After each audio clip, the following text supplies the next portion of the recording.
Alright guys, it feels like deja vu. I was here last year at Beau Rivage in Biloxi, Mississippi, and I'm here to play the $1,200 1 million guarantee main event. I'm so excited. I'm going to be vlogging it, try to get some fun hands, and hopefully let's make day 2. So today's a 12-hour day, and we won't be in the money yet, so let's bag up some chips and see what we can do.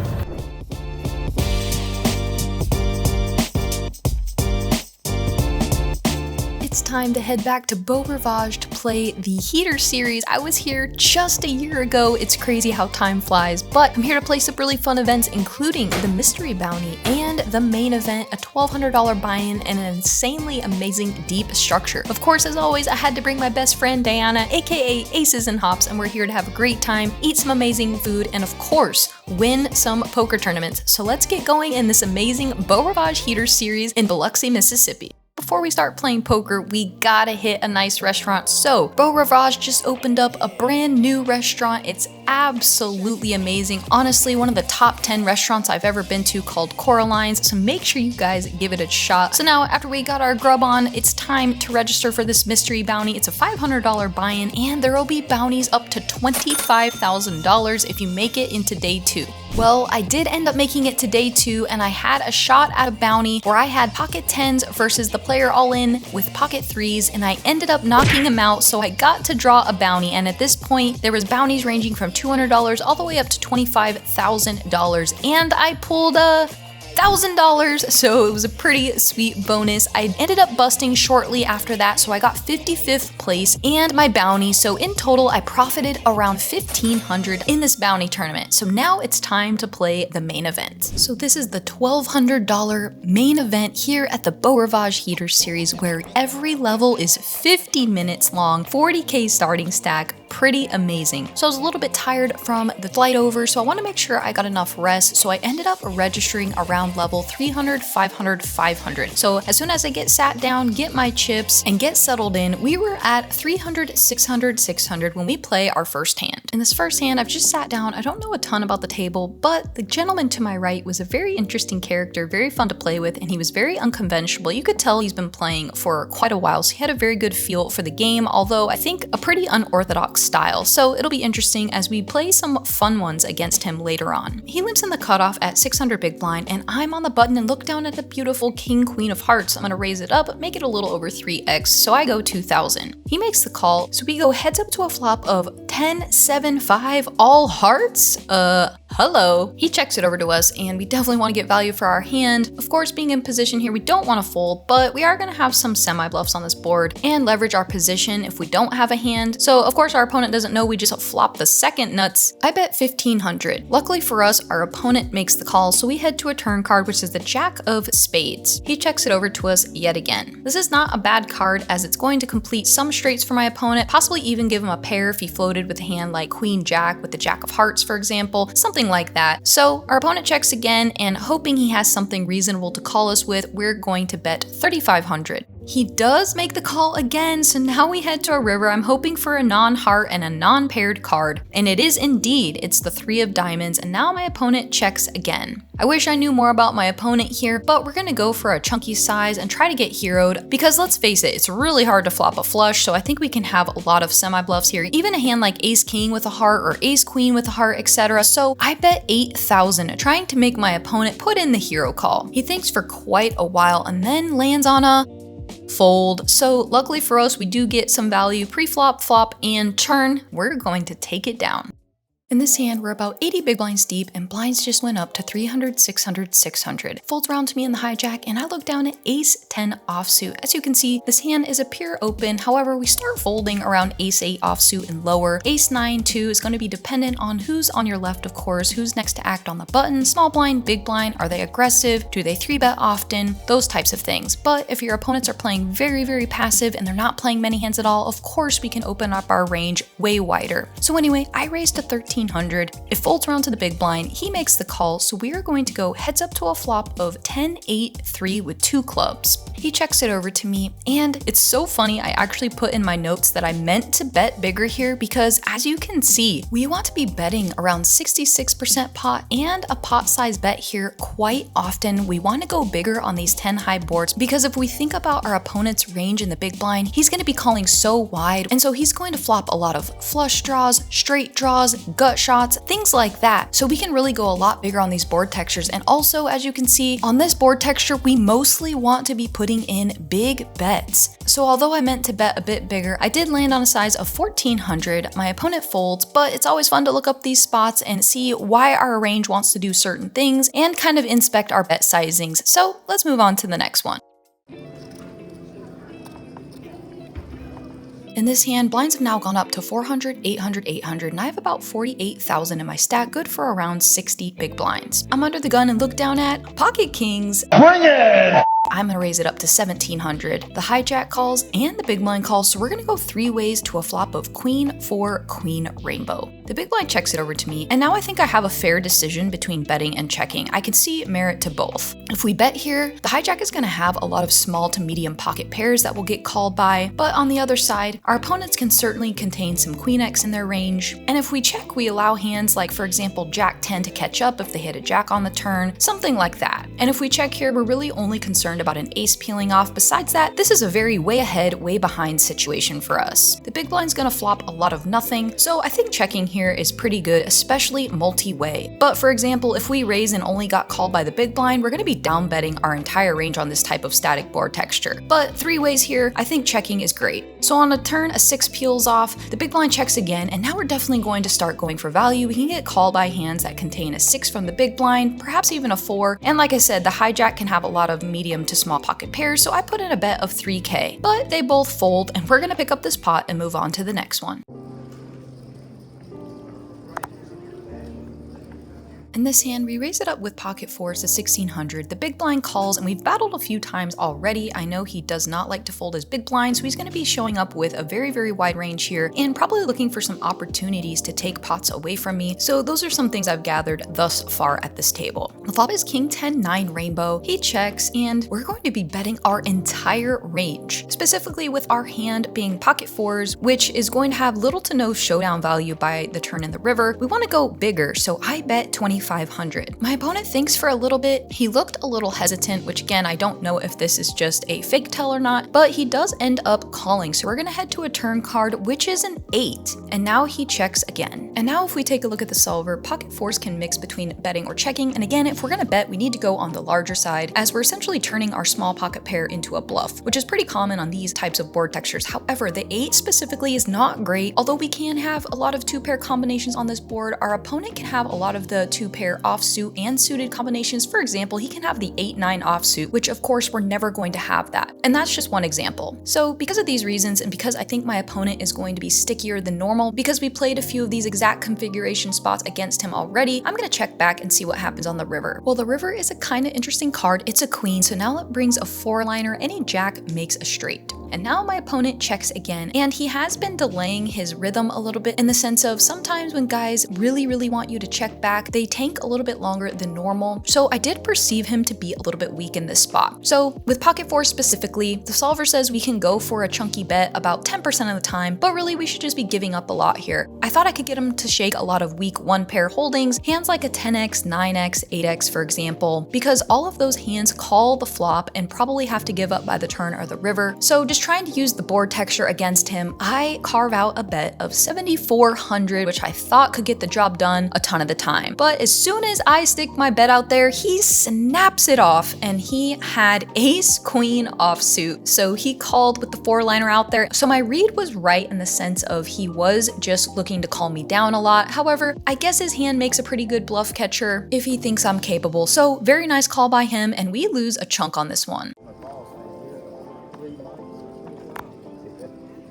All right, we are on, I believe, the second break today, and I have about 54,000. Blinds are going to be 500, 1K. So far, I really like my table, smooth sailing, and hopefully we can continue to chip up. In this one, we have about 35,000 in our stack. Blinds are still 400, 800, 800 big blind ante, and it folds all the way around to me in the small blind, and I have 8-5 of hearts. This is right in the middle of my limping range, so that's what I do. The big blind checks it back, so we are going to head to a flop of ace, 6, 4 with 1 heart, so we flop an open ender and a backdoor heart draw. I think our hand is really nice here to start putting in pressure and get a lot of hands to fold by the river. Our opponent definitely can have some ace X here, even when he checks back in the big blind, because he's going to mix these between raising or checking if he's a good thinking player. So because we have 8 high here, I think we have a great candidate to start betting, so I bet 1,000. He makes the call, so we head to a turn card, which is the 4 of hearts, so now we have a straight and a straight flush draw. We have an amazing hand now. We're not going to stop betting. We need to get more chips in this pot. I bet 2,400. My opponent makes the call again, so now we head to a river, which is an offsuit 10.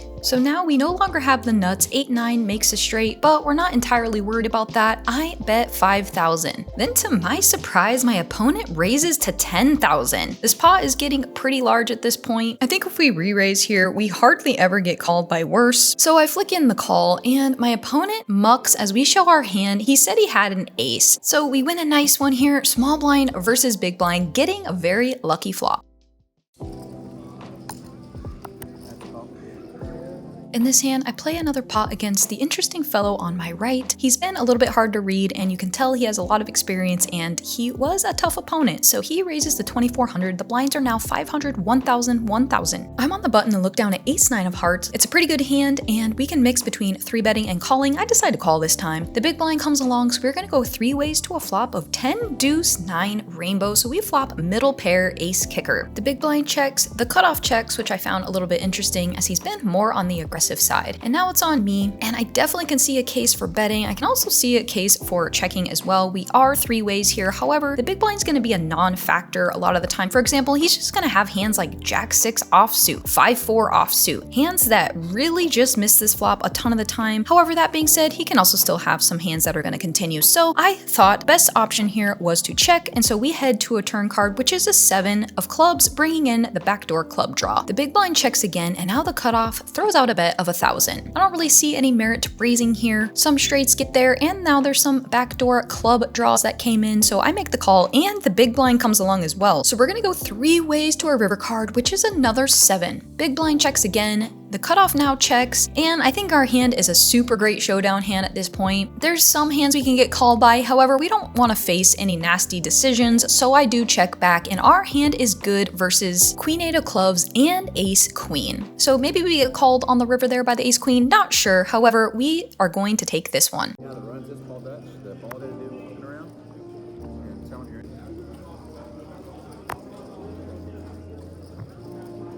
In this hand, I play a pot against a vlog watcher. His name's Jeremy. He was very, very fun to play with. Really nice guy. Blinds are still 500, 1,000, 1,000, and I have about 60,000, and we are going to be the effective stack of 60 big blinds. Folds around to him on the button, and he opens to 2,500. I have ace 3 offsuit, and this hand can mix sometimes between putting in a 3-bet, but we're just going to call most of the time, so that's what I do, and we're gonna head to a flop of Jack 7-6 with 2 diamonds. I check it over to my opponent, and he bets 2,200. I think I could probably put in some raises on Jack 6-7 2 diamonds, but I opt to call, so we're gonna head to a turn card, which is the 8 of diamonds. So now a straight comes in, lots of 2-bear combos, and we do have the nut blocker with the ace of diamonds. This is one of those spots where I tried to go to the solver and justify my actions. However, I could not find a good excuse for what I did, other than the fact that I thought I could leverage this flush and straight board and get my opponent to fold a lot of hands that might c-bet the flop, but really doesn't have a strong holding. So I decided to put out a chunky bet, but after studying this spot, I learned that most of our range wants to check. We are going to have some bets here, but when we do bet, it's going to be a blocker sizing. But I did go for a big size bet. My opponent thinks for quite a while, looked like he really didn't want to fold. My plan was obviously to blast the river or just get there if another diamond peels off. And I was probably going to go for a fun overbet, possibly 150% to 200% pot size bet, but we don't need to do that because our opponent does put in the fold. And it's always fun to look up these spots. Again, I get a lot of comments about me using the solver, and guys, what I will say is obviously the solver assumes we're playing against perfect opponents, which in our case, we're never playing against perfect opponents. In fact, we're playing against people who are playing extremely unbalanced strategies. However, if we don't know what to do in a certain spot, we can always look to the solver to see what moves are plus EV, etc. So while I do use it, also keep in mind that we are always trying to exploit and deviate to try and win the most chips we can out of our opponents and maximize our EV. So while I do use the solver, please understand we're playing against imperfect opponents, but it's always nice to have a nice solid foundation and groundwork for what the solver says. So we do pick up this pot, and now let's move on to the next hand.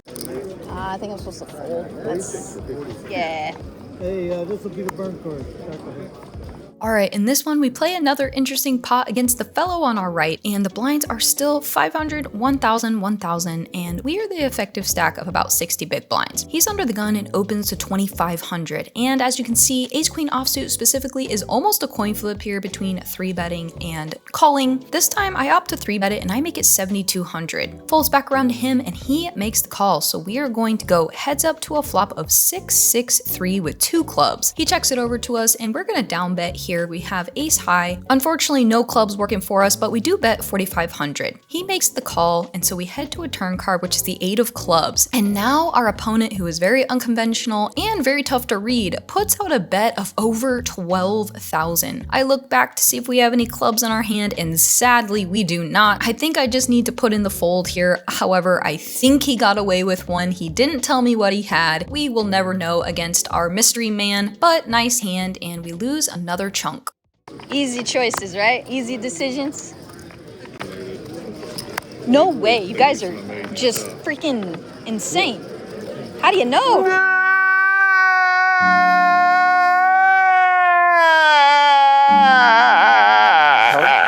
Alright, you guys, you know what time it is. Buckle up, buckaroo! It's time to buckle up for one of the wildest pots of the night and the biggest hand I play thus far in the tournament. There's a raise in early position to 2500. The blinds are 600, 1200 with a 1200 big blind ante, and I'm on the button and look down at pocket eights. We're gonna take this one as a flat, being on the button with our middling pocket pair, and then one of my good friends, Michael Leck, who is a very, very decorated tournament player, a very, very good studied tournament player in the small blind. He calls. The big blind calls as well, so we are going to go 4 ways to a flop of 6-7-3 rainbow, and now it checks to me on the button. We're going to be doing a lot of betting here, being in position when it gets checked to us on the button, and of course we do have an overpair on this board, so our hand does need protection. We can get some value, especially from the small and the big blind, who are going to have hands that connect with this board sometimes with like pair plus straight draw type hands, and the original raiser is going to have a lot of overcards, of course, but he can also still contain hands like aces and kings that might want to check raise. However, we do need to note that this board texture does favor the small and the big blind. The big blinds can flop some straights here, whereas the rest of us really shouldn't have 5-4, even 5-4 suited. So I put out a bet of 4,000. Then my good friend Michael Leck raises to 12,400. The big blind folds, the original raiser folds, and now it's back on me. I'm really feeling like my hand is best right now. I think Michael can have a lot of hands that are combo draws, hands like 6-7 suited perhaps, maybe even a hand like 8-9 suited that wants to just check raise and try to get it in on turn cards. I started the hand with about 55,000 and I do have him covered by just a little bit. Michael's also a very good player, so I have to give him credit for thinking he knows I'm going to be stabbing here a little bit lighter than normal, being in position on the button in a multi-way pot. So I'm gonna go with my read and I decide to go all in and put Michael to the test. Well, I guess he had a stronger hand than I thought, because he goes into the tank and he is mulling it over, giving it some thought, and then he lands on a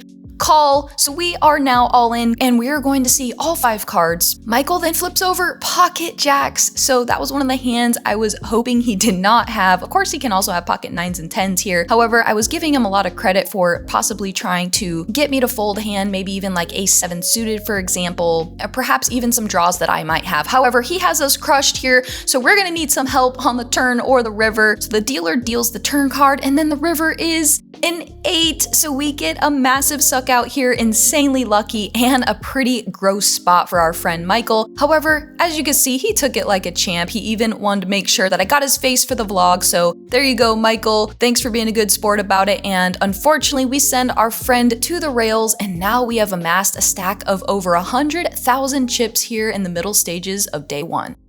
That is tournament poker. You have to get lucky when you're behind and hold when you're ahead. Your bluffs have to get through and you have to get paid when you have the nuts. So tournaments are so high variance, as we all know. After that hand, I got the dreaded table move of death. I literally folded for what felt like hours and hours and hours. And not only did I have to fold a bunch, I was super card dead and spot dead. By the way, I have spot dead merch on pokerfaceash.com if you're curious and want to take a look. But even the hands I opened went multi-way. I had to fold. I was pretty handcuffed and I opened and then had to fold post flop, and I opened and had to fold post flop. Could not find any spots, and just like that in a tournament, we are approaching a spot where now I'm going to have to be shoving because blinds went up, my chip stack went down.